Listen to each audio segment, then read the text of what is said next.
Welcome to episode 2 of Leadership Bites, looking at your PPA and you as a leader. To understand what makes you tick, we'll step it back to the originator of disc theory, Mr. William Moulton Marston. Mr. Marston, who also wrote Wonder Woman, was a 1920s American psychologist, inventor, and self-help author. Marston viewed people behaving along two axes, with their attention being either active or passive, depending on the individual's perception of his and her environment as either favorable or antagonistic. By placing the axes at right angles, 4 quadrants form, with each describing a behavioral pattern of either dominance, influence, steadiness, or compliance.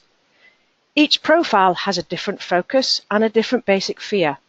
Dominance wants results and they want to make decisions. Their basic fear is failure. Influence is all about relationships. They want to work with people and their basic fear is rejection. Steadiness is all about service. They want to work at a steady pace.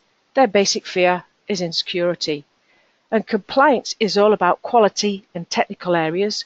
They want to follow the rules and their basic fear is conflict. We choose our behaviours based on striving to avoid these basic fears.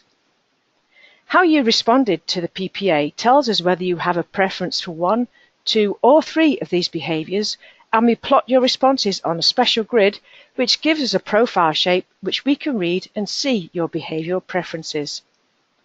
Our workplace behaviour is a response to our environment. Around 75% of people say they are different at work than they are at home. You could be really nice at work and go home and kick the cat. We can all exhibit the behaviours that belong in each quadrant, yet like an elastic band, we will boing back to our preferred behaviours when we are in an environment that suits us. When you've taken the assessment, we see 3 slices of your behaviour. Graph 3 is what we call self-image. And all things being equal, this is how you'd like to behave in your current work environment. The profile factors you can see above the midline are what we call your working strengths. The profile factors that we can see below the line are your support factors. These drive and give impetus to the working strengths and are opposite expressions of the profile factors above the line. Graph 1 shows how you are currently modifying your behaviour in the workplace, and Graph 2 shows how you are likely to respond under extreme pressure. All profiles have both strengths and challenges. Looking at strengths for dominance, people who have this on their profile, their likely working strengths are they are assertive, competitive, direct, driving, forceful, inquisitive, and self-starter. You can likely spot them as they get to business quickly, they like the facts, they make decisions, and are happy to challenge self and others. Influence is working strengths. They are communicative, friendly, influential, persuasive, positive, and verbal. This is the profile that demonstrates the most emotion. You can see how an influenced person is feeling. They like to tell stories and are very expressive. They like to develop relationships. Steadiness is working strengths. They are amiable, deliberate, dependable, good listener, kind, persistent, and methodical. You can spot a steadiness person because they think before they speak. They're reflective and they may not commit easily. They may nod to show they are listening and are usually unhurried and calm. Compliance's working strengths are they are accurate, careful, compliant, logical, perfectionist, and precise. Compliance is the hardest profile to read. They are diplomatic and careful, cautious to express feelings, and will write down information. They prefer facts and details over thoughts and feelings.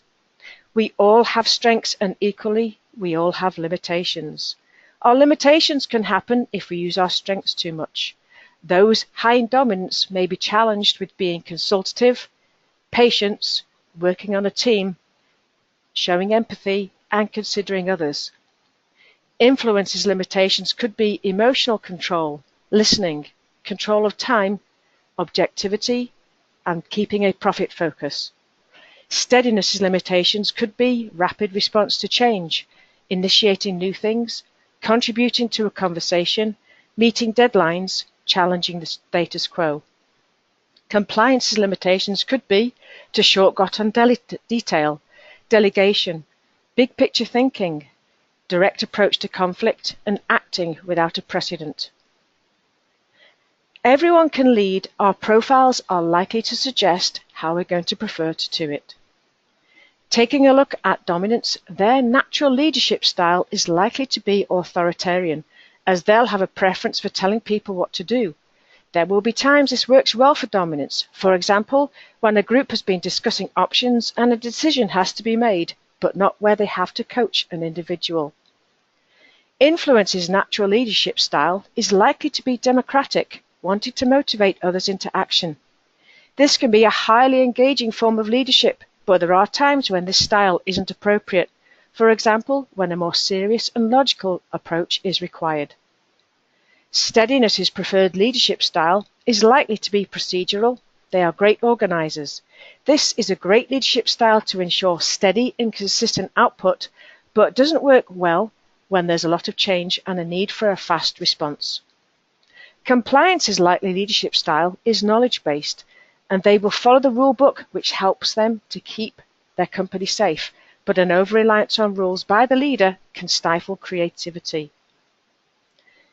What's next? In the next Leadership Bites episode, we'll take a look at how to manage and motivate others using the DISC language. And if you want to find out more about assessments, contact your HR department.